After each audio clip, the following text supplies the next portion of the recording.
هاي مرحبا بكم صحة شديدتكم. Voilà, je suis chargée par Rachid Slema de modérer cette séance. On ne peut pas désobéir à la directrice. Et voilà, je me suis empressée de répondre à sa demande pour essayer d'animer un débat autour d'un ouvrage qui vient de paraître. Je ne parlerai pas du tout de l'ouvrage, mais là je me demande aussi de vous présenter ce lieu, qui est un lieu effectivement de culture et historique, du nom d'Ibn Khaldoun et du nom de l'association qu'il a créée, une association, on va dire, culturelle, oui, créée en 1896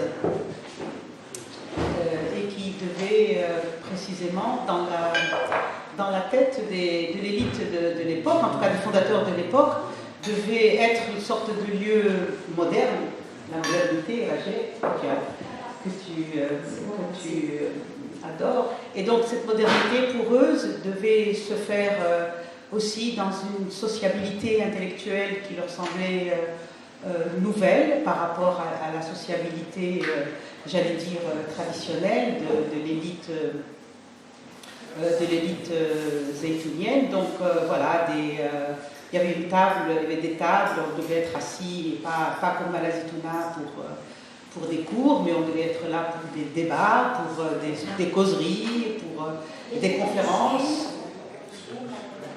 Oui, et puis il y avait un côté, voilà, mais il y avait aussi, c'est vrai, il y avait aussi un côté scolaire et presque d'éducation, je ne peux pas dire populaire, mais presque, enfin, d'éducation en tout cas aux nouvelles... Voilà, c'était aussi pour...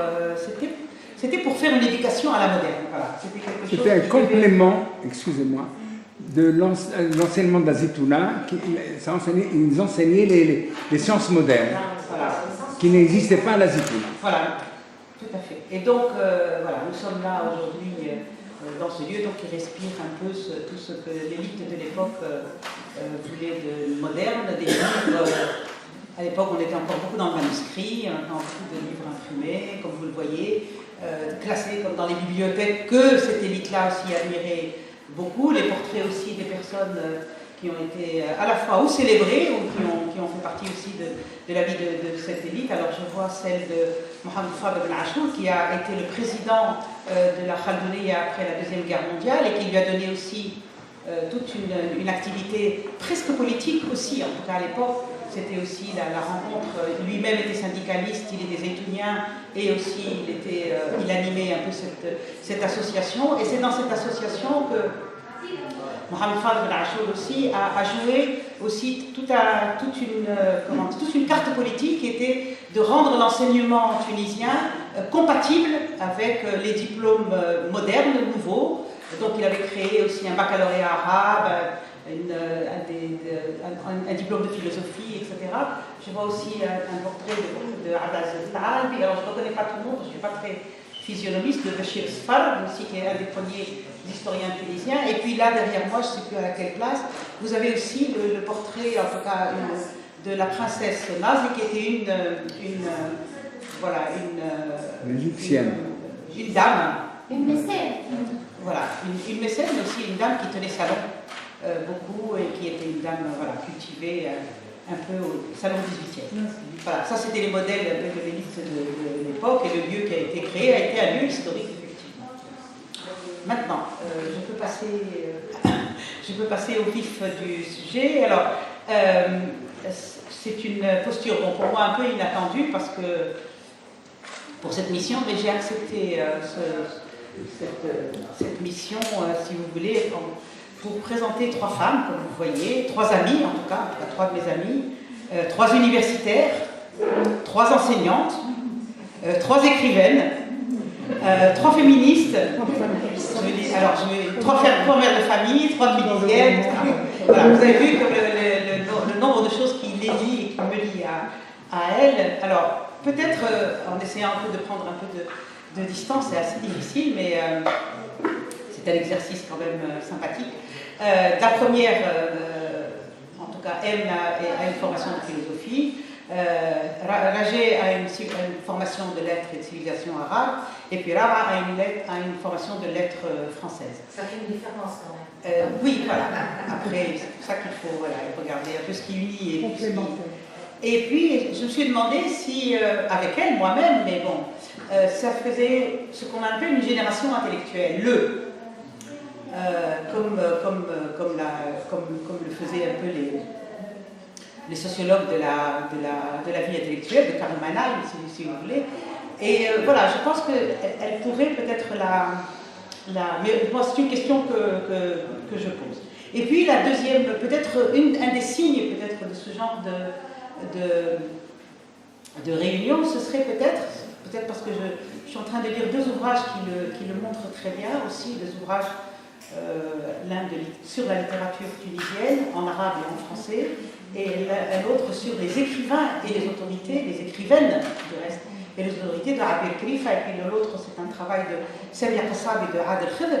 Et je trouve aussi que voilà, il y a une sorte d'autonomisation de la vie littéraire, de la vie intellectuelle tunisienne qui est en cours. Mais une autonomisation que j'aimais bien sous le label, on pensait beaucoup avant, et les Tunisiens compris, la littérature maghrébine.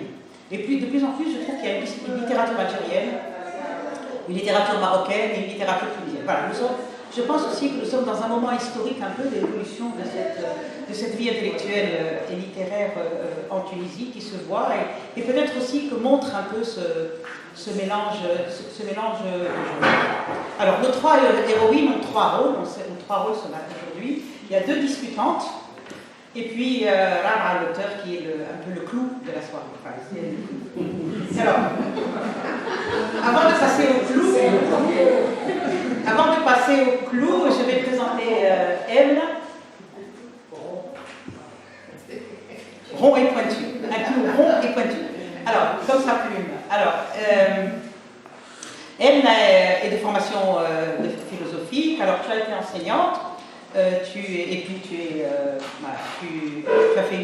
appris que tu as commencé une thèse avec Jacques Berck et que tu l'as abandonné. Et puis j'ai beaucoup apprécié ce que tu as dit aussi sur le mai-68 à Paris. Et je signale que ce texte est paru aussi, tu as parlé un peu de ce que c'est que la jeunesse tunisienne, ou une jeune tunisienne en mai-68 à Paris, et le texte vient de paraître là. Moi je l'ai lu et je le trouve très bien, et je trouve en plus qu'il apporte beaucoup de choses en plus sur cette histoire-là. Alors tu es une militante féministe, je l'ai dit, mais puisque tu as fréquenté beaucoup le club Tahar Haded, et puis tu as été militante de la Ligue tunisienne des droits de l'homme aussi, et puis tu es passée par Baitifok, alors un lien un peu entre toi et Rava, et puis tu es passée à l'écriture, et je ne sais pas si la liste que j'ai consultée est complète ou pas, mais j'ai compté 5 ouvrages et 2 nouvelles. J'ai presque tout lu, hein. J'ai deux petits trous, j'ai presque tout lu. Je parle Rajé, alors toi, tu es la plus jeune de trois, je ne dirais pas comment. Tu as une maîtrise d'arabe et une agrégation à l'école normale de Sousse. Tu es l'enseignante de littérature arabe et tu es une des pionnières du master genre. Pourquoi je parle de tout ça? Parce que ça fait un peu c'est toute la mosaïque un peu de ton travail. Et ce que j'admire beaucoup, c'est que tu as fait une thèse sur l'amour dans les textes arabes classiques. Alors là, je suis en pamoison devant ça, parce que, et que tu as transformé ça en une formation, enfin en tout cas en une formation de psychanalyste. Ça aussi, je trouve ça assez voilà, c'est assez fort. Voilà. Une formation à Paris, donc une formation classique à Paris, et j'ai fait un exercice clinique de la psychanalyse, c'est-à-dire qu'elle ne commente pas avec la psychanalyse, elle l'exerce cliniquement, et ça aussi, je trouve ça très intéressant. Tu es rédactrice en chef de la revue en ligne Awel, là-dessus aussi tu es pionnière, je trouve, et en arabe, ce qui n'est pas du tout évident, comme tu es membre, plus classiquement, tu es membre du comité de rédaction d'une revue plus classique qu'est Awel, qui est Ibla, et c'est là où je t'ai connue et on a travaillé ensemble. Et puis depuis 2015, je pense que tu es directrice de la Bibliothèque nationale, parce que tu le reçois ici et que tu donnes des ordres auxquels je ne peux pas désobéir. Mais voilà, je trouve que tu as une foi contagieuse un peu dans cette bibliothéconomie nationale, que tu sers très bien, je trouve, avec beaucoup avec beaucoup de ferveur et que tu valorises très bien le patrimoine écrit, parce que je salue l'entrée de Kamel Gaha qui a aussi beaucoup dirigé la Bibliothèque nationale avec aussi de main de maître. Et voilà, je trouve que ce travail que tu fais, moi je trouve que c'est un très beau travail. C'est un très beau travail sur le patrimoine écrit et son inscription, comme tu dis, dans la modernité technique et technologique avant que ça devienne, Inch'Allah, une modernité scientifique, parce que c'est pas comme ça que ça se passe. Et puis je finis par Raba, qui est enseignante de français, avec une très très longue expérience et une observation aussi un peu du monde de l'enseignement que je trouve très fine et qu'elle a beaucoup, en tout cas ça transparaît dans beaucoup de choses, dans des rapports peut-être qui ne sont pas connus, mais aussi dans une écriture, une observation psychologique, ça se voit un peu dans tes romans. Tu es passé par la documentation et la bibliothéconomie, et là aussi, voilà, je trouve qu'il y a un lien qui vous unit toutes les trois, mais je l'ai vu ce matin, en réfléchissant avant, je ne pensais pas du tout à ces choses-là. Tu es passé par la Bibliothèque nationale aussi, par le centre de documentation de l'INA, par Beit el-Hekma, tu as passé vaillamment une agrégation de lettres françaises, je trouve que ça aussi c'est... Et tu as fait une thèse qui fait le lien entre Gérard de Nerval et Maquin, et là aussi je trouve que c'est quand même aussi, ça fait partie un peu de ces travaux très neufs, très personnels de l'université tunisienne. Heureusement que toi tu as publié, beaucoup de travaux non publiés, et puis tu as fait beaucoup d'ouvrages collectifs, dont sur Ketib Yassine, mais aussi sur la littérature coloniale, dont la Bibliothèque nationale est un dépôt, un lieu important. Et tu es passé à l'écriture, toi aussi, un peu, d'abord vers 2009-2010, puisque tu as publié Bojnouzir en 2010, un récit à deux voix, comme tu dis, et puis deux nouvelles aussi, j'ai marqué, j'espère que je n'ai pas oublié, sinon on va dire que je suis une mauvaise amie. Et puis, tu as dirigé la rédaction de Tariq el-Jadid, c'est pas rien, quand même. Pendant quelques mois, je sais que tu as fait tu t'es beaucoup donné dans ce travail militant qui est pas simple. Et puis tu as beaucoup écrit dans la presse, etc., comme beaucoup de gens après 2011, pour nous donner après deux romans, Gandhi avait raison, publié en 2016, et ce troisième ouvrage, là aujourd'hui, qui est l'explication de la rencontre d'aujourd'hui, quelques heures de la vie d'un couple. Alors j'ai cru bon de parler de la vie d'un couple. Quelques heures. Ah, quelques jours. Oui, j'ai écrit quelques heures. Mais c'est un film, c'est pas bien, c'est un film. Enfin, tu vois, je mélange tout. Bon, je voulais dire un mot quand même de la maison édition, Sud Édition, qui est une maison, parce que Rab a publié chez eux ces trois bouquins, qui est une maison d'édition fondée par Mohamed Masmoudi et qui est décédé en 2013. Donc, une maison qui dure depuis plus de 40 ans, c'est assez historique quand même, surtout pour l'édition qui est difficile en Tunisie, et spécialisée dans les littératures en arabe et en français, même si elle a été lancée en arabe, et puis maintenant des beaux livres, des rééditions, etc. Et Monia Masmoudi, qui n'est pas là ce soir, mais a repris le flambeau. Et le catalogue, je trouve, voilà, assez riche, il est bilingue, en plus ça c'est très important. Cette qualité du bilinguisme dans l'édition n'est pas facile à tenir, c'est pas un pari facile à tenir, et Sud Édition le tient, avec des auteurs aussi très bien. Une prestigieuse collection qui est Rioul el-Mouasla, tenue par Feu Tawfiq Bakar, qui la tenait brillamment, qui a découvert énormément de talents d'écriture, et puis d'autres collections, et le travail de fourmi aussi de Saïd Al-Shafini, je crois qu'on ne te dira pas là-bas. Je pense que c'est une maison d'édition assez dynamique, qui fait un énorme travail, elle aussi, de valorisation, de découverte de talents, etc. Voilà ce que je pouvais dire un peu pour vous présenter les unes et les autres. Peut-être qu'on donne la parole d'abord à Emna, tu veux bien? Allez,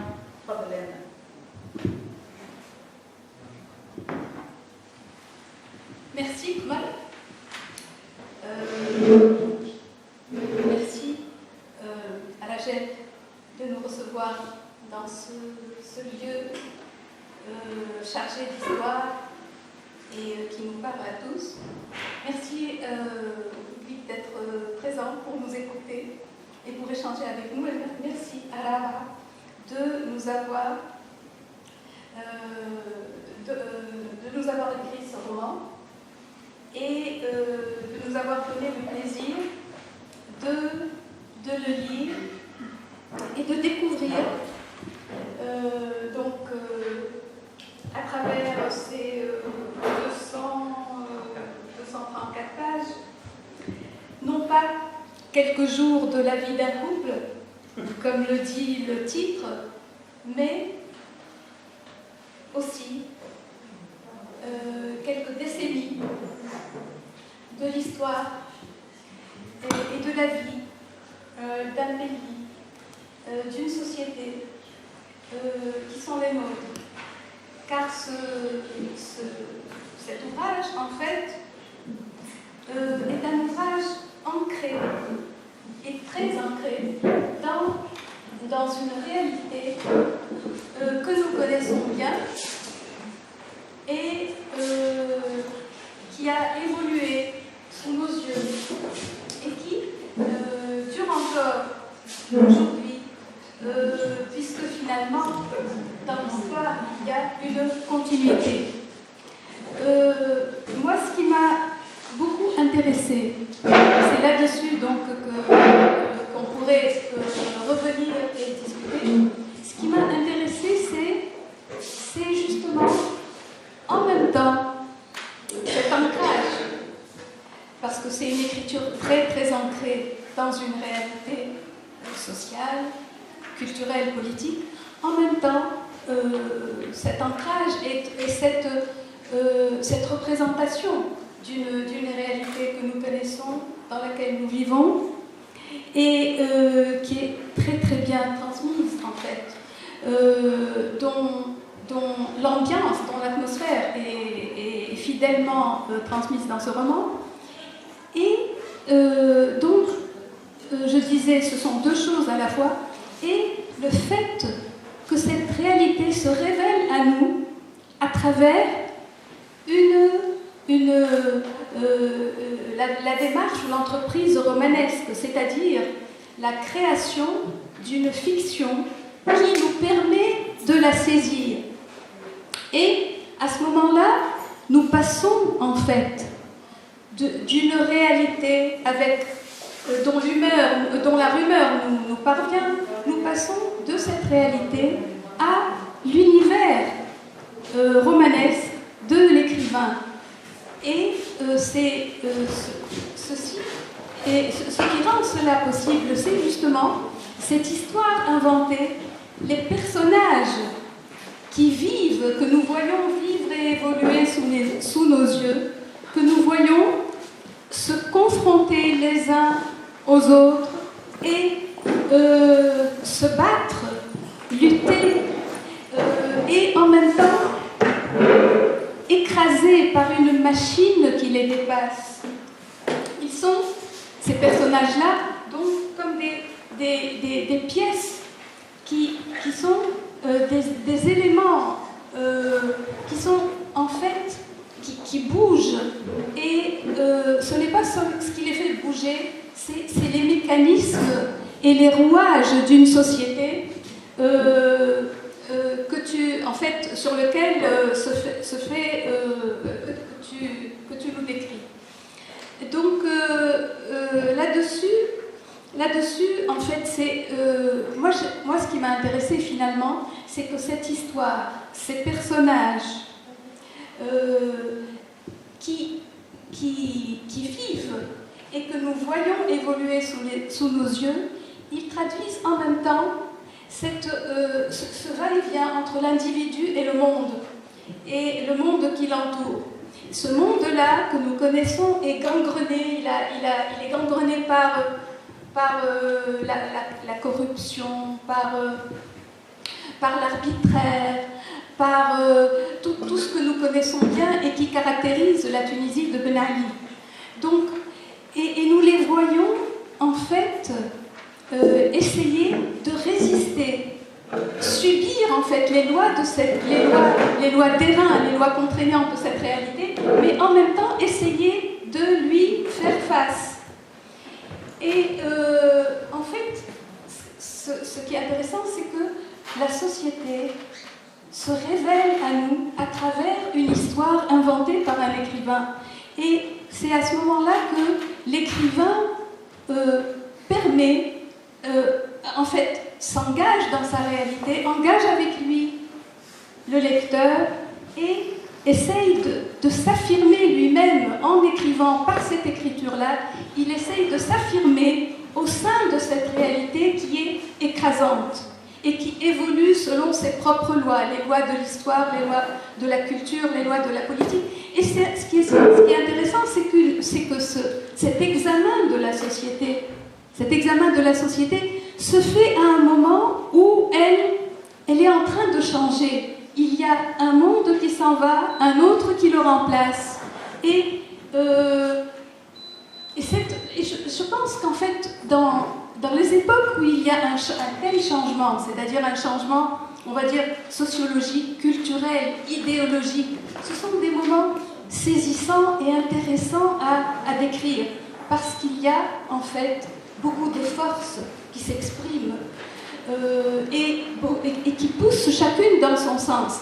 Et les personnages sont pris à travers ces forces-là, dans un engrenage qui les dépasse.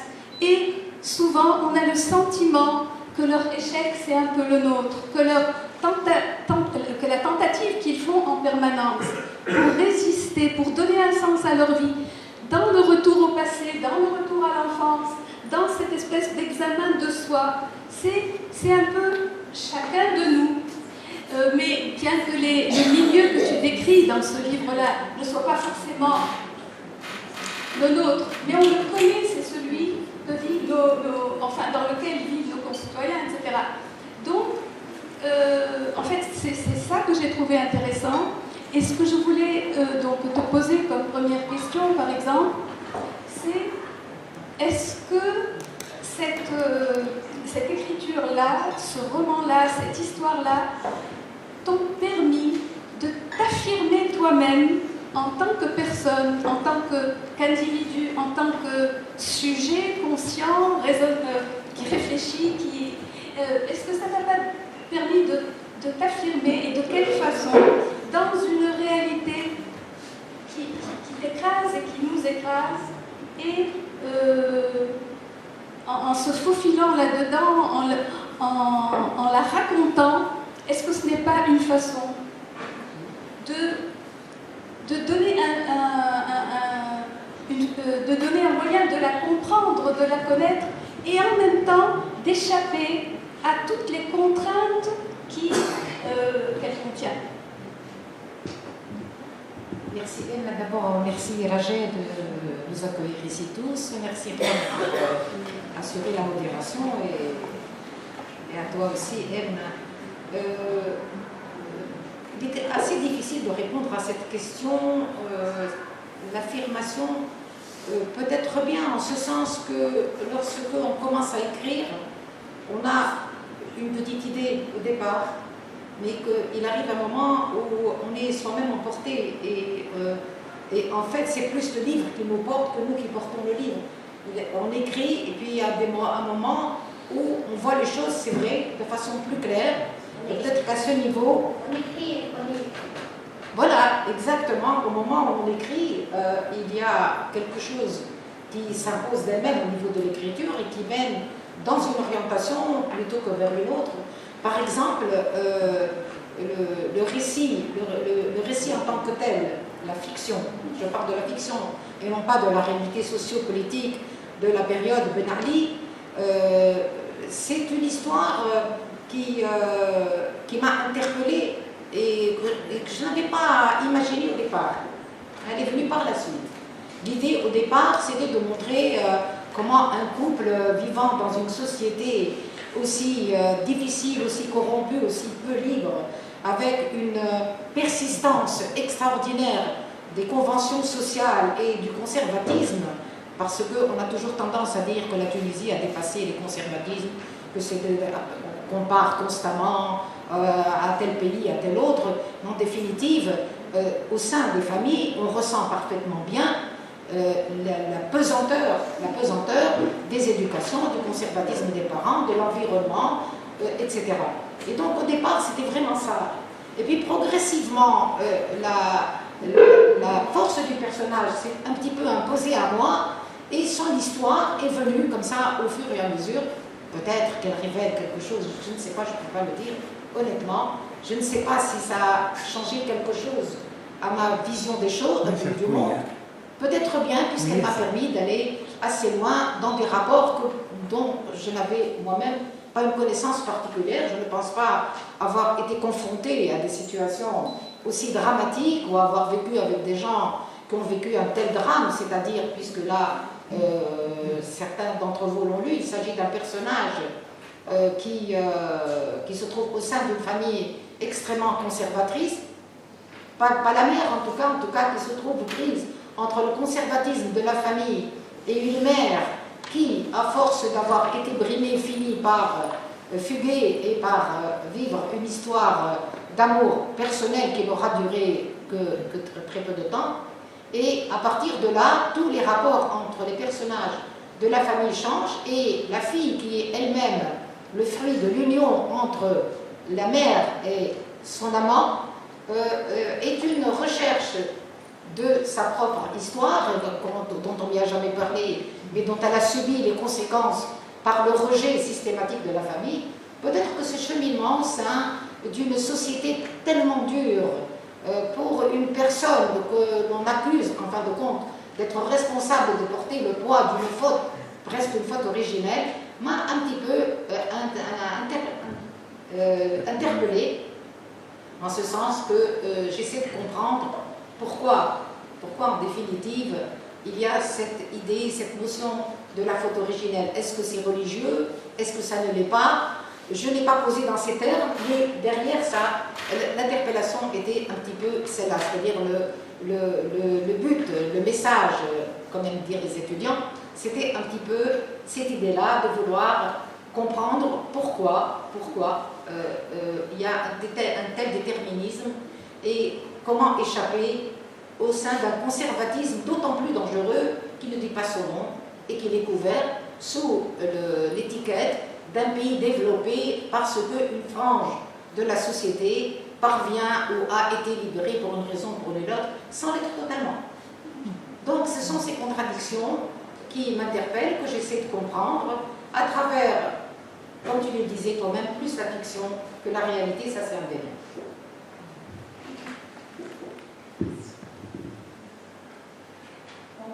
Tu veux me dire un mot toi aussi? Oui, j'ai préparé. Oui, je t'en prie.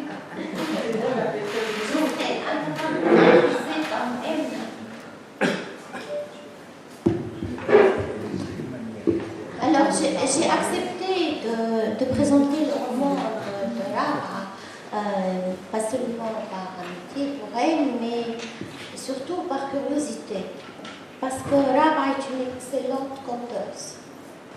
Elle séduit l'auditoire par un répertoire inépuisable d'histoires et d'anecdotes sur son enfance, sa scolarité et sur l'époque coloniale aussi, que ma génération n'a pas connue, enfin qu'on a connue dans les livres.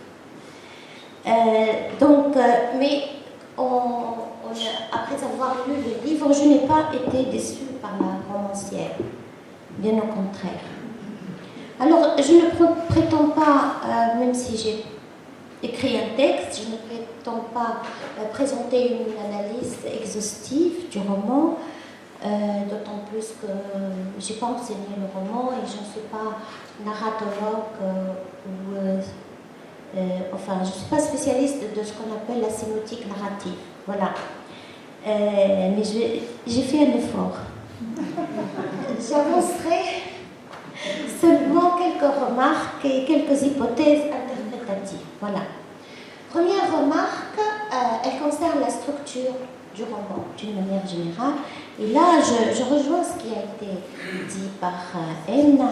Le roman ne relate pas seulement quelques jours de la vie d'un couple, contrairement à ce que son titre laisse entendre. Mais à partir d'un petit segment de la vie d'un couple, Faiza et Armor, il opère une coupe synchronique de la Tunisie de 2005. C'est une coupe synchronique. Je vais l'expliquer. C'est-à-dire de la Tunisie de Ben Ali et de la Tunisie pré-révolutionnaire. Cette coupe aboutit à une fresque. Rabat a construit plusieurs personnages. Pas seulement le couple, mais d'autres personnages. Dans des lieux différents. Deux personnages centraux, Faiza et Omar, se trouvent dans la capitale, mais il y a d'autres personnages, adjuvants ou opposants, comme on dit, comme par exemple le taxiste Nasser, le professeur de littérature Salah, les parents de Faiza, ainsi que les parents d'Omar. Et à partir du point focal du titre, s'ouvre un univers qui s'étend de la capitale et de ses différents quartiers, bourgeois ou très populaires, jusqu'à Sfax, Qaratna, Medni, et ce que l'auteur appelle d'une manière assez énigmatique le désert. Donc le roman s'étend sur toute la Tunisie et sur plusieurs décennies en même temps. Ce sont quelques jours intenses qui montrent le mal-être d'un couple, mais aussi le mal-être d'un pays, décrit par un narrateur témoin. Les narratologues disent, excusez-moi le terme, hétérodiégétique, c'est-à-dire que le narrateur n'est pas un personnage dans le roman, il est à l'extérieur du roman, il est témoin.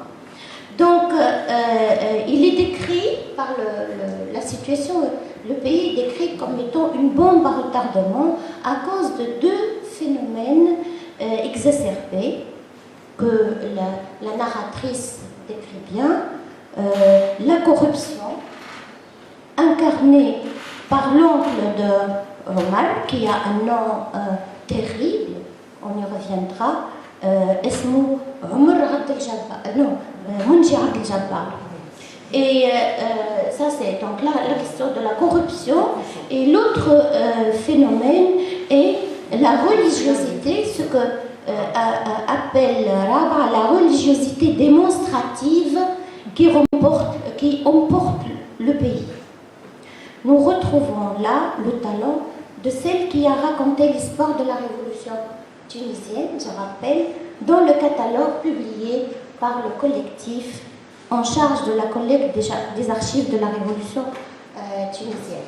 Il y a eu une édition restreinte de ce catalogue. Il est en ce moment sous presse. On attend le bon. Comment on attend le bon? Voilà. Mais vous allez voir, c'est un très beau récit. Écrit surtout par Rabat, mais avec la collaboration de plusieurs historiens, dont historiens et historiennes. Deuxième remarque, elle concerne la construction des personnages. Alors, il y a une logique, je ne sais pas si tu es d'accord, Rabat, une logique du dédoublement dans le roman. Faiza, dans sa révolte et son refus du dictat familial, est à mon avis le double de sa mère, Zakiya. Ce sont en quelque sorte deux antigones modernes qui s'opposent à l'autorité parentale et familiale. Nasser, le taxiste cultivé parce qu'il était professeur de philosophie, mais il a perdu son emploi suite à l'émeute du 26 janvier 1978. Et le double, à mon avis, du professeur de Salah, le professeur de littérature qui vit à Medni. Les deux sont des marginaux. Ils ne se sont pas mariés, ils ne le sont plus en tout cas. Et les deux aussi servent de père de substitut pour Omar. Omar est un rebelle qui ne s'assume pas, qui imite le président Ben Ali, mais qui est tristement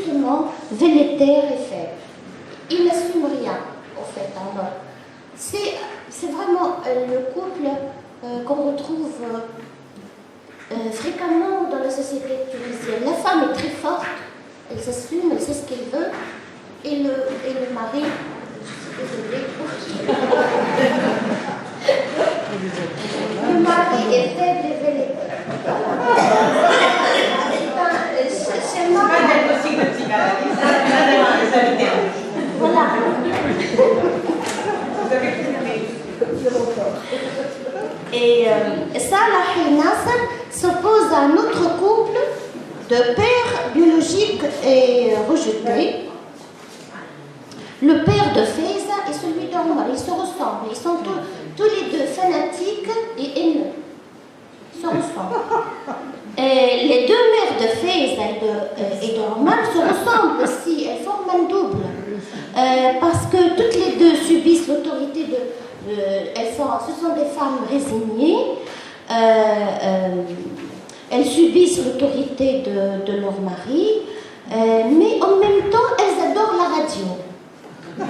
Toutes les deux. Peut-être toutes les deux demandent.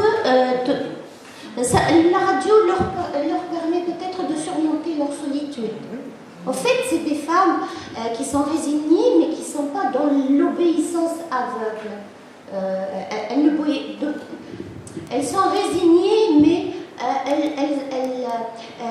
elles ont une distance par rapport à l'autorité du mari conjugal. Et toutes les deux mamans demandent à leur enfant, donc à Omar et à Faiza, de partir pour éviter la violence du père. Une autre constante dans la construction des personnages principaux, surtout les personnages qui font l'objet d'une focalisation de la part de la narratrice, une focalisation qui leur apporte une densité, une opacité psychologique. La constante est la suivante, c'est qu'il y a toujours une scène traumatique qui rattrape les personnages et irradie sur leur présent et leur futur.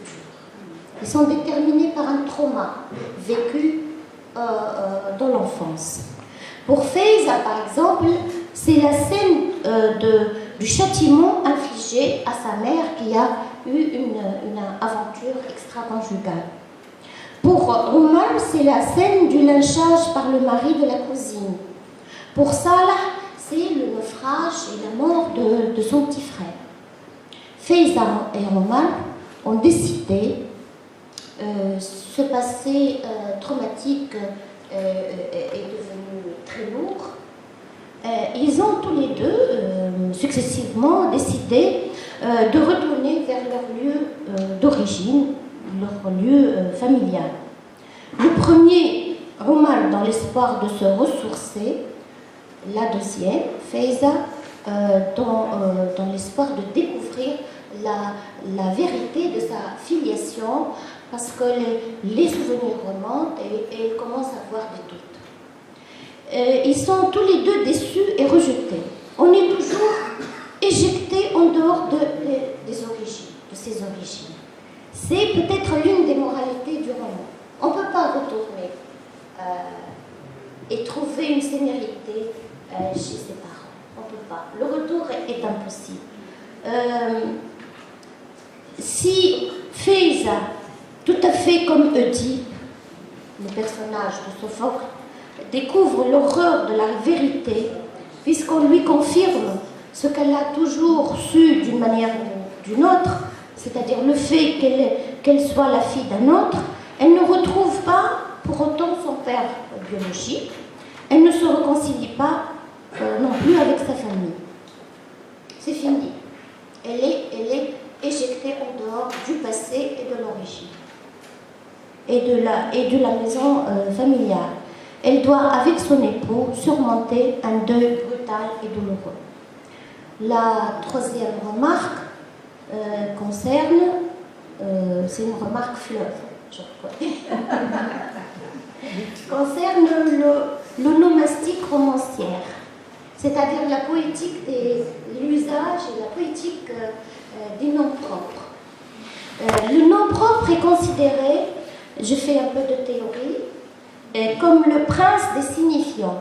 par Roland Barthes, qui écrit dans SZ, je cite, « On peut dire que le propre du récit n'est pas l'action, mais le personnage comme nom propre. » Fin de citation.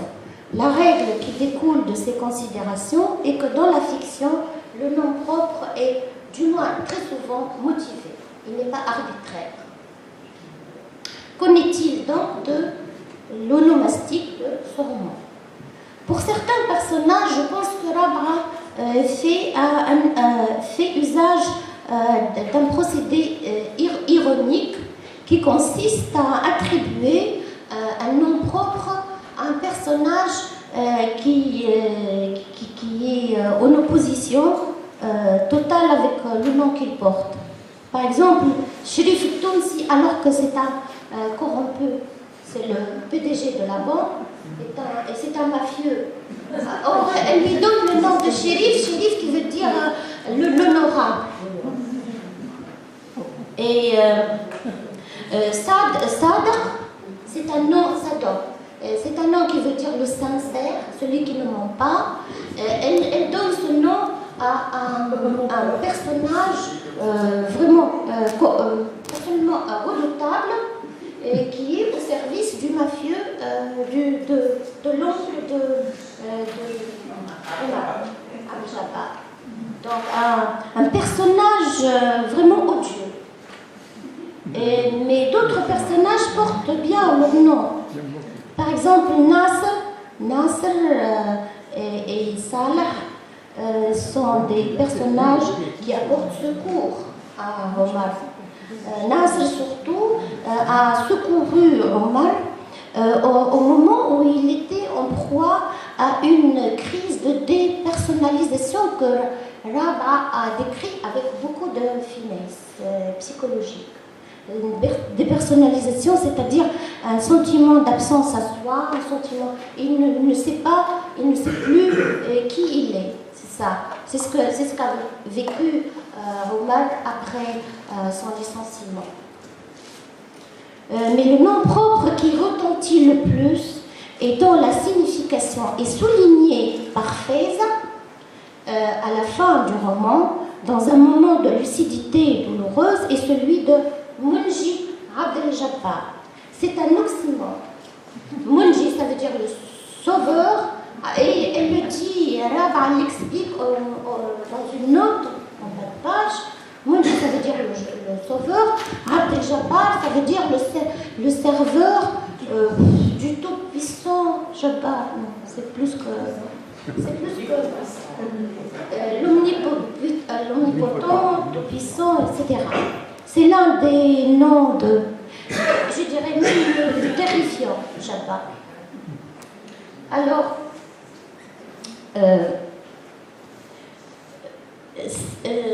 cet oxymore donc traduit le destin tragique de Omar, qui est poussé à demander secours à celui qui incarne le diable en persan. Lui-même dit de son oncle que c'est vraiment le diable en persan. Alors, je passe la dernière remarque, c'est la tonalité tragique du roman. Et elle est liée justement au nom de Abdel Jabbar et au rapport qu'entretient le Omar avec son oncle. La dernière hypothèse interprétative que je pourrais formuler est que ce qui caractérise le roman de Rab'a est une surdétermination tragique, c'est-à-dire que ce roman a une portée tragique déterminée par un grand nombre de composantes romanesques. Premièrement, le conflit tragique entre le devoir et le besoin, ou bien la nécessité chez Omar.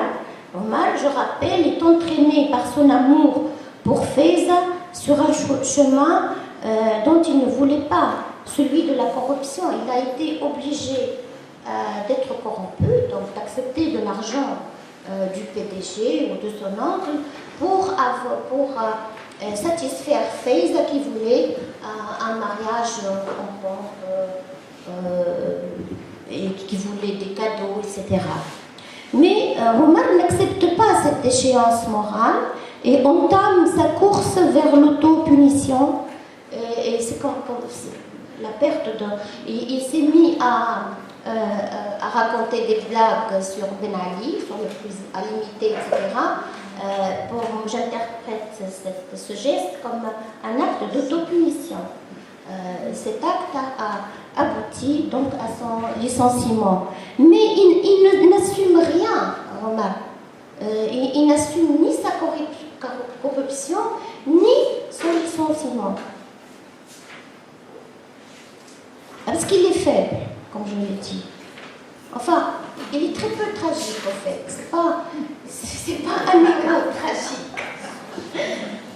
Deuxième composante tragique, c'est la révolte contre la volonté du père et du maître qui fait, je l'ai déjà dit, de Faiza et de sa mère, non pas des antigones en fait, mais des figures, si l'on peut dire, ça se dit pas en français, mais on peut l'inventer, antigoniques.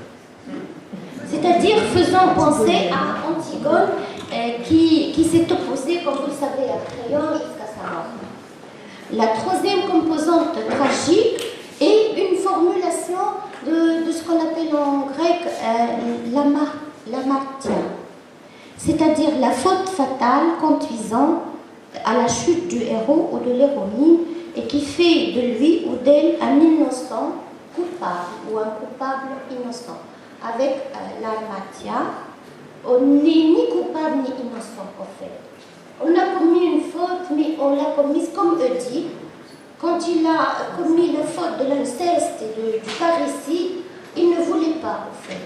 Il ne savait pas, il ne voulait pas, il est à la fois capable et innocent. Et nous trouvons une formulation claire de cette faute tragique à la page 231, lorsque elle écrit, c'est Faiza qui parle.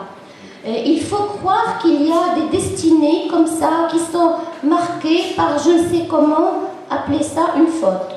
Je dirais un écart dont elles ne sont même pas responsables. C'est fou, on paye sa malchance. Il est question de malchance. Donc.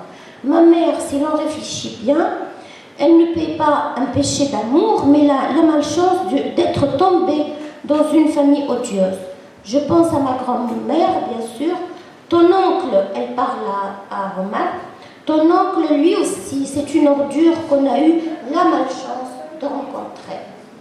Cinquième et dernier élément tragique, c'est le fatum obscur, c'est-à-dire la fatalité qui écrase les individus. L'équivalent du fatum dans la littérature arabe, c'est le temps destin qu'on appelle qui vraiment, on le compare à un moulin qui écrase les individus et les mène vers leur mort. Donc cette force est incarnée par l'oncle au nom, comme je l'ai dit, redoutable, Munji Abdel Jabbar. Omar dit à la page 196, je suis convaincu qu'il, c'est-à-dire mon oncle, incarne une force supérieure qui me guide et détruit ma propre volonté. J'ai peur de moi-même. Mais le tragique n'est pas le propre de la tragédie grecque. Il y a le tragique et la tragédie. Donc le tragique existe dans toutes les littératures et dans toutes les cultures. Rabat a réussi une traduction interculturelle du fatum grec dans le dernier paragraphe du roman. Je peux le lire, j'ai presque terminé. Merci. Alors, Faiza, c'est le dernier paragraphe et c'est Omar qui parle. Faiza, dit-il dans un sursaut d'angoisse, je viens d'y penser. Mon Dieu, ça aussi, je me suis efforcée de l'oublier. Sur notre contrat de mariage figure son nom, Munji Abdel Jabbar. Non, je ne suis pas superstitieux, mais quand même, ça me fait trembler. Son nom est définitivement inscrit à l'encre noire sur notre contrat de mariage. mariage. Muljahat al-Jabbar, quel nom, mon Dieu! Est-ce que nous parviendrons un jour à nous libérer de sa machiavélique domination? Est-ce que nous y arriverons? C'est comme ça que le roman se termine. Alors, quelle est la traduction? Je traduis. Le nom redoutable de mon oncle est gravé dans notre contrat de mariage. Maktoub li fi dil Zdar. C'est vraiment l'expression qu'on utilise pour parler d'une personne qui s'impose à nous, qui est presque fatale. Maktoub fi dil. Et il y a le personnage de Théba aussi. C'est-à-dire un personnage, un ennemi qui nous suit partout et qui nous est envoyé par la fatalité, par le fatou. Voilà, c'est le maktoub. En plus, il y a la notion du maktoub, c'est-à-dire ce qui nous prédestine, ce qui a été écrit à notre sujet avant notre existence, le maktoub. Donc, cet oncle est destinal. Or, cet oncle est la figure même du destin et de la corruption, que j'écrirai ici avec un C majuscule, parce que la corruption est elle-même un personnage important peut-être dans le roman. Conclusion. J'ai ainsi intitulé ma présentation « Quelques jours de la vie d'un couple de Rabah Ben Achour, une tragédie politique ». Je pense que le roman, dans la fresque qu'il propose de la Tunisie pré-révolutionnaire, réussit à montrer les liens qui se tissent dans des moments de crise entre l'individuel et le collectif, et le tragique et le politique. Je salue le talent de Rabah, son sens du tragique, sa finesse psychologique et l'acuité de son regard historique.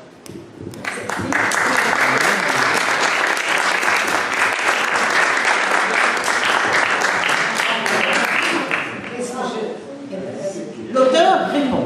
C'est d'autant plus compliqué qu'il n'y a pas de question. L'auteur réagit. Que dire à ce qu'a dit Rachel? D'abord, moi aussi je salue sa finesse. C'est vrai que les personnages ont un double, ça c'est absolument indéniable, même si ce n'était pas conscient au départ chez moi. Hein. Ce n'est pas fait sciemment. Mais je me suis rendu compte au terme de l'écriture que les personnages sont construits de façon avec une forme de parallélisme dans la structure. La fatalité, moi personnellement je n'y crois pas, mais on y croit tellement dans nos sociétés, on y croit tellement, que d'une façon générale, j'ai voulu montrer cette notion de la fatalité tellement intégrée dans l'esprit des gens qu'ils finissent par y croire eux-mêmes et qu'elle finit elle-même par déterminer ce qui leur arrive. En fait, il y a un déterminisme politique, c'est-à-dire qu'on est dans une société comme celle que nous avons connue en 2005, qui atteignait, à mon avis, le sommet de l'époque Ben Ali. Je crois que c'est assez... On avait touché le sommet ou les enfers, je ne sais pas comment on peut les... En tout cas, on a touché des extrêmes. Je pense que cette période a été déterminante et que c'est ce qui a déclenché, à mon avis, la révolution. Mais ça, c'est un autre sujet. Les personnages sont certes déterminés un petit peu par cet environnement, par une société, comme je le disais tout à l'heure, extrêmement conservatrice, mais par ailleurs, croyant eux-mêmes en un destin contre lequel ils ne peuvent rien, ils ont été pris dans cette mentalité qui est la nôtre, même si nous sommes, à la fin du livre, il dit « je ne crois pas, je ne suis pas superstitieux », mais c'est une phrase qu'on entend tous les jours. La plupart des gens te disent « je ne suis pas superstitieux, mais je prends mon stylo, comme ça je suis sûr de réussir ». Ou « je ne suis pas superstitieux, mais je ne parle pas sur une échelle ». Bon, il y a une forme de superstition qui relève de la fatalité, de croire qu'on est prédestiné, comporte tellement bien que ça rend, comme le personnage de Roman, le personnage totalement velléitaire. Il est absolument incapable de décision, comme si tout le dépassait. Évidemment, l'écriture romanesque donne une certaine épaisseur aux choses, qui fait que l'on passe du récit d'une mentalité de la fatalité vers quelque chose qui est de l'ordre du tragique, comme tu dis, en faisant la différence entre la tragédie et le tragique, différence chère évidemment au littéraire que nous sommes. Que te dire encore pour les noms également, les noms, je me suis amusée. C'était un jeu. Honnêtement, c'était un jeu. J'en avais assez d'être dans la tragédie précisément. Et j'ai changé totalement le nom des personnages. Nasser, parce qu'il est sympa, Younsou, il est là, il se tient. Les autres, ils sont en pleine contradiction. J'ai essayé de donner au méchant un nom qui le ridiculise. Et tu l'as bien senti. Et le personnage de Abd Jabbar, évidemment, c'est le personnage puissant qui est plus puissant par la puissance que lui donne son entourage que par une puissance réelle. En fin de compte, le soutien, ce que je veux dire par là, si tu veux, au niveau politique, c'est que nous faisons nous-mêmes. C'est nous qui rendons les gens forts. Ils peuvent ne pas l'être. Un petit peu, bon, tu parles de parallélisme, il représente un petit peu la classe politique que nous avions à l'époque, c'est-à-dire que c'est nous qui les avons rendus puissants, en fin de compte. Ils pouvaient ne pas l'être. Si la société leur résistait, sûrement leur puissance aurait été atténuée.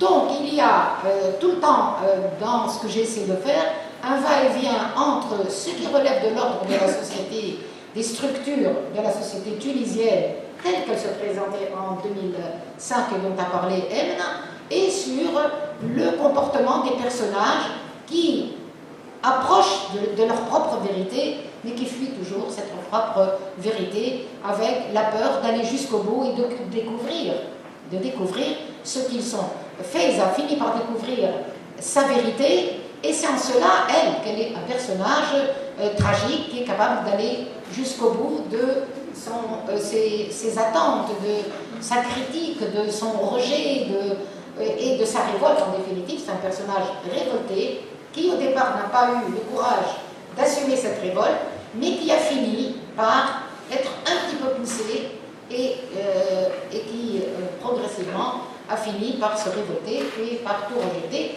et surtout par découvrir qui elle est, parce qu'elle le savait. Elle le savait, mais elle ne voulait pas le savoir. Il arrive un moment où elle a fait cette espèce de bond en avant et elle a observé sa propre vérité. Voilà, je pourrais passer le... Et tu veux réagir aux propositions?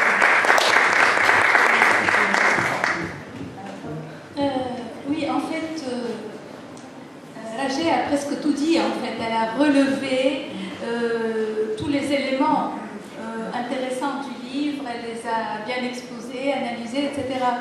Mais en t'écoutant, je me suis dit, tiens, elle n'a pas parlé de l'amour dans ce livre. Et en fait, l'amour est assez présent et joue un rôle important. Parce que moi, en le lisant, je me suis dit, tiens, la déchéance de Omar commence le jour où il tombe amoureux de Faiza.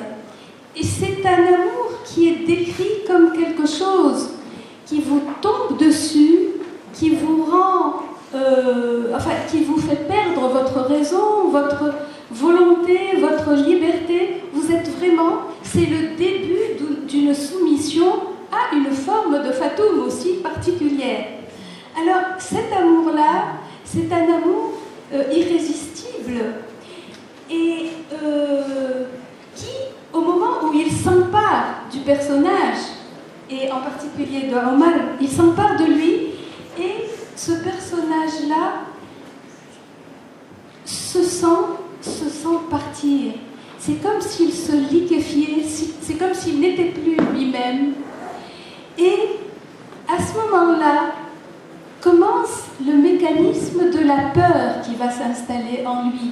Il a peur de ce phénomène qui s'introduit en lui, qui le dépouille de sa raison, on va dire, et qui le pousse dans un sens. C'est quand même une force. Tout à l'heure, je disais, il y a beaucoup de force dans ce livre qui pousse les personnages dans des sens dans des sens qui sont obligés de suivre, on va dire. Et donc, ce que je voulais dire, c'est que cet amour-là, qui est un amour irrésistible, un amour passion, un amour charnel, qui a une part de violence, aussi bien chez le garçon que chez la fille, et dont la fille dont elle s'est usée et abusée. D'ailleurs, moi, au départ, j'étais un petit peu, enfin, avant d'arriver à la fin du livre, on va dire à la deuxième moitié, j'étais un petit peu fâchée que Faiza, qui est une femme, que finalement, ça vient d'elle, tout ça, ce jeu. Et plus j'avançais dans la lecture, ce jeu subtil, comment elle s'est jouée de son charme, comment elle s'est faire marcher, en fait, son partenaire. Et au moment où elle sent qu'il ne peut plus résister, à ce moment-là, elle formule ses exigences. Bon, donc ce jeu-là, après, on comprend que derrière, il y a un désir de se venger. De reconnaissance. Oui, mais de se venger de ce que la société lui a fait, parce que quand même, tu vois... Et après, il y a une autre forme d'amour. Donc il y a deux, et c'est marrant parce qu'il y a aussi un amour paisible, un amour d'affection et de compréhension et de réconciliation avec soi. Il y a 2 ou 3 scènes d'amour comme ça qui nous permettent finalement de comprendre que chez ces 2 personnages-là, l'humanité n'est pas tout à fait perdue. Il y a... Omar, c'est quelqu'un qui est... que je trouve émouvant parce qu'il essaye de résister, il est lucide, il est intelligent. En plus, au départ, il était beau, il perd tout, même sa beauté.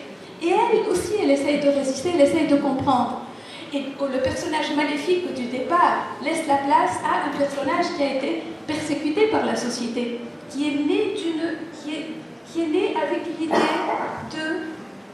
crime qui a été commis, et c'est comme si la société voulait se venger de sa mère, de ce soi-disant crime de sa mère, sur l'enfant qui est né. On a un enfant innocent, et les formes de maltraitance que tu décris là-dedans sont assez remarquables, tu vois, ça m'a beaucoup intéressée. En fait, il y a des tableaux que tu sais transmettre et qui déclenchent l'écriture. Je trouve qu'il y a comme des images fortes qui sont des déclencheurs d'écriture. Enfin, moi j'appelle ça déclencheur d'écriture parce qu'il y a quelque chose, il y a des traits qui sont intéressants à relever, que tu relèves bien. Et il y a souvent, alors dans la description du social, il y a la touche de l'auteur. Parce que, en fait, c'est vrai, c'est une société gangrenée, c'est une société malade, c'est une société où il y a des hommes de l'ombre comme ça qui circulent et qui décident de tout. Mais il y a une touche sympathique, une touche, on va dire, oui, sympathique. Par exemple, à un moment donné, et le souvenir m'est revenu, tu parles des informations télévisées, je crois, où les ministres, on ne les voit que de dos.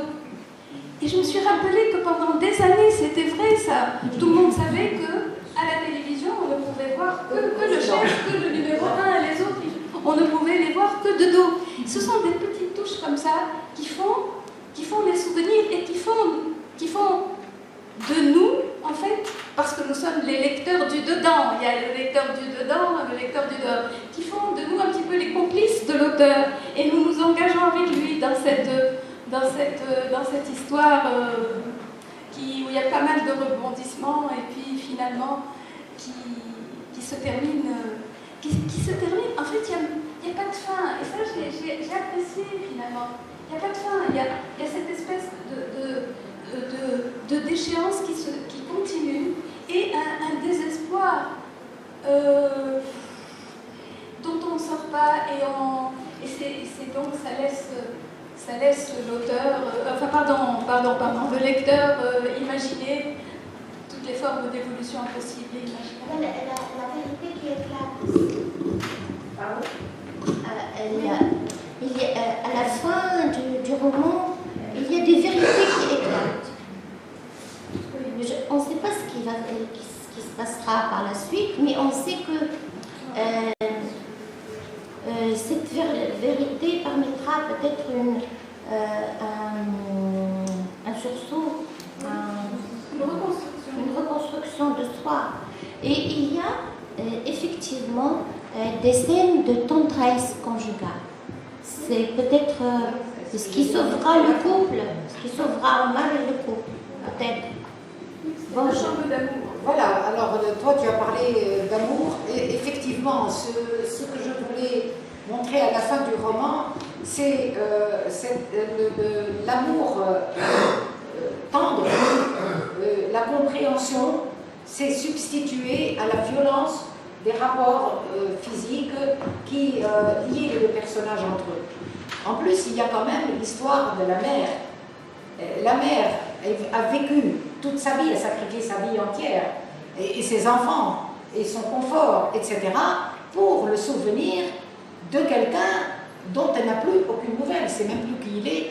Et la radio qu'elle trimballe du matin jusqu'au soir... C'est pas la radio, c'est le transistor. C'est le transistor, oui, le transistor. Oui, je ne sais pas, les jeunes aujourd'hui ne peuvent pas savoir ce que c'est qu'un transistor, hein, peut-être. Oui, c'est la petite radio à pile.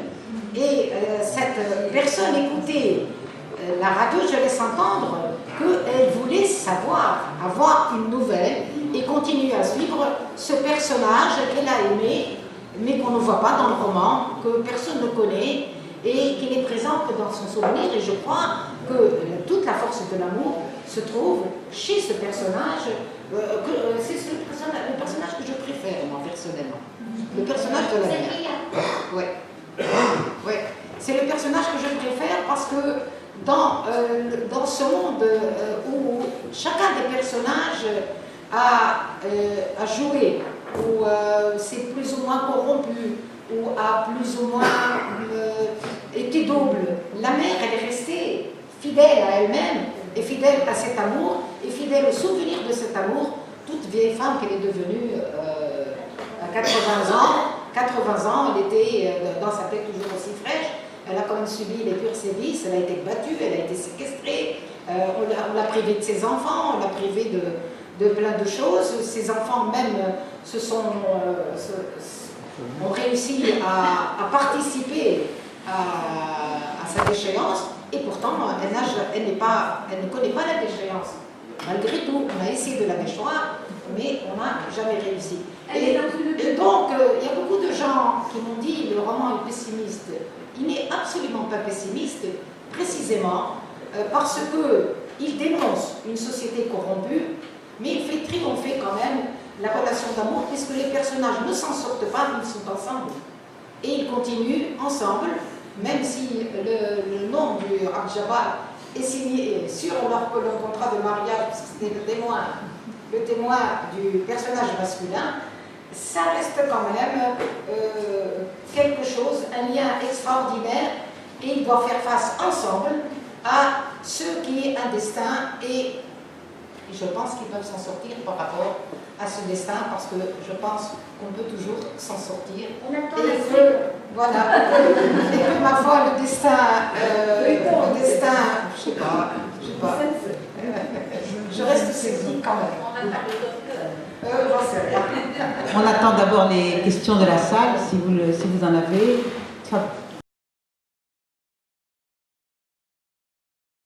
Est-ce que vous avez été marqué durant votre vie de femme et de romancière par des personnages qui vous ont marqué et dont on trouve la trace aujourd'hui dans ce roman?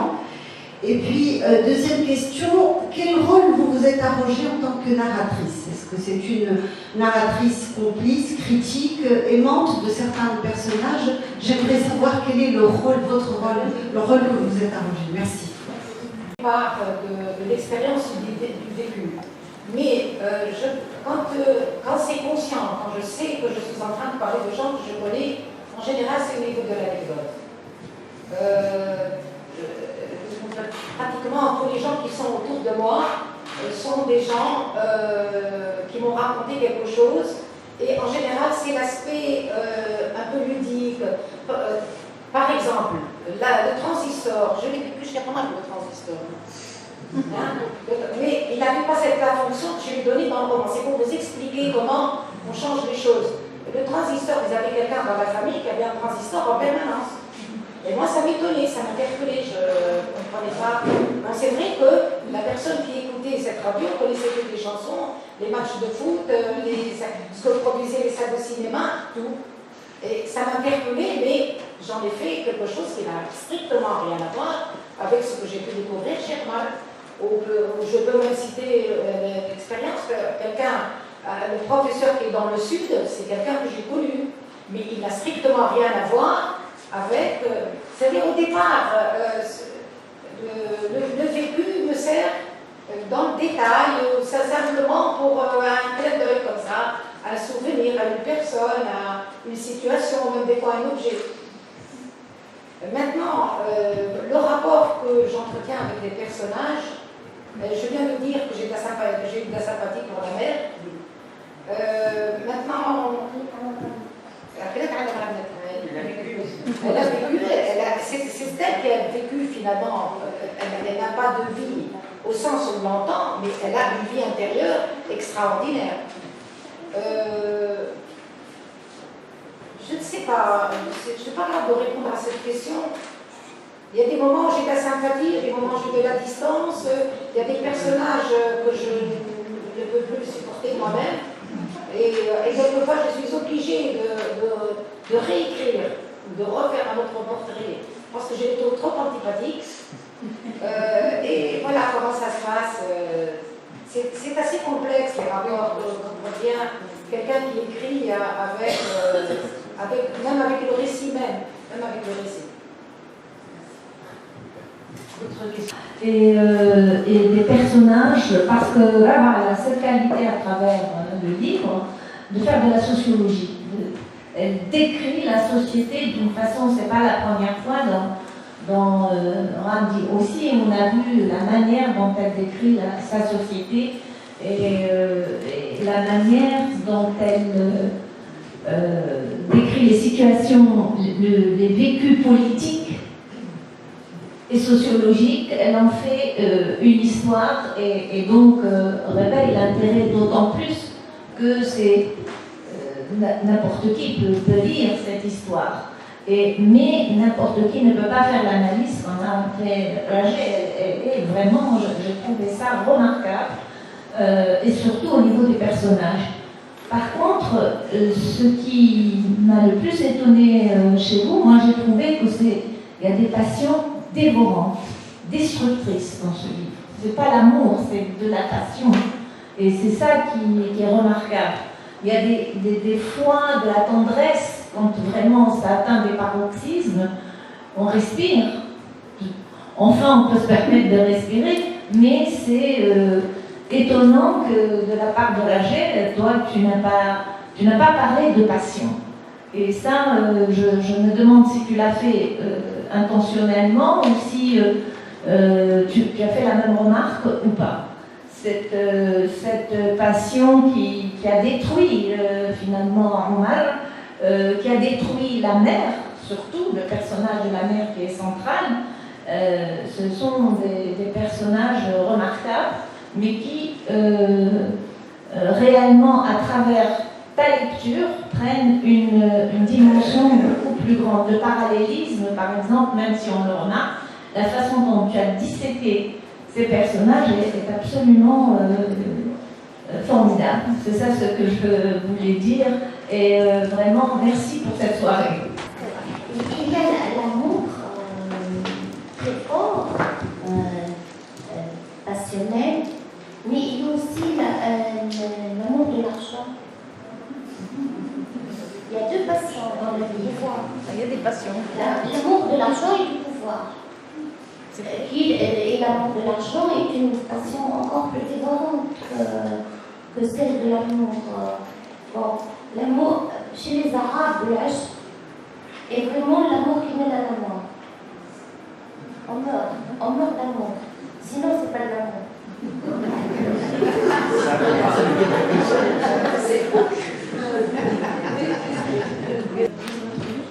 Mais il y a quelque chose qui m'attire très souvent chez les écrivains, c'est un peu, je trouve ça un peu c'est en fait la manière, en fait, comment vous faites pour votre installation pour écrire. Parce que j'ai moi-même un père qui écrit des livres et je sais que pour lui, il a besoin d'avoir un mur blanc devant lui, tout près de lui, pour travailler. Donc je voulais savoir votre technique. Est-ce que vous avez besoin d'être sur une grande table, très très grande table, avec plein de feuilles et des bordons partout et je sais pas, le chat qui est juste à côté ou justement être dans une pièce. Je suis désolée, c'est une question toute bête. Ça m'intrigue. Ah, ça, c'est 30 personnes. Je travaille n'importe où, n'importe comment. Je peux travailler, les gens vont et viennent sans problème. Je suis interrompue parce qu'on m'a dit est-ce qu'on va acheter du sucre ou du café? Ton mari n'est pas d'accord. Ça ne change pas grand-chose, c'est le péril. Non, je n'ai pas d'exigence. Je n'ai pas d'exigence particulière pour le travail. Je peux être interrompue, je peux travailler sur une grande table, sur une petite table. Ça dépend de mon besoin d'écrire, beaucoup plus que des conditions de travail. Et c'est vrai que on a été élevé dans des maisons qui comptent au minimum 6 frères et sœurs. On n'avait pas de chambre à proprement parler chacun. On partageait les chambres. De temps en temps, on partageait le bureau. On partageait le dictionnaire, on partageait tout, et donc on a appris à... moi, par exemple, je ne comprends pas très bien les exigences des enfants aujourd'hui qui tiennent à avoir chacun son ordinateur, son dictionnaire, sa lampe, son... Oui, il y en a plus, je dis en plus. Et donc, il y a une adaptation, je pense, aux conditions dans lesquelles on vivait. On faisait nos devoirs dans le bruit et on continue à écrire dans le bruit et sans... Ce n'est pas une condition nécessaire. Évidemment, quand c'est calme, c'est l'idéal. Mais ça n'est pas toujours possible. Et je veux dire que ça n'empêche pas de produire. Je ne pense pas que les conditions matérielles soient les choses les plus importantes. Sinon, on n'aurait jamais fait d'études. Hein. On l'a abusé. C'est pas une question de muse, non. Non, il n'a rien à voir avec la muse, c'est un travail.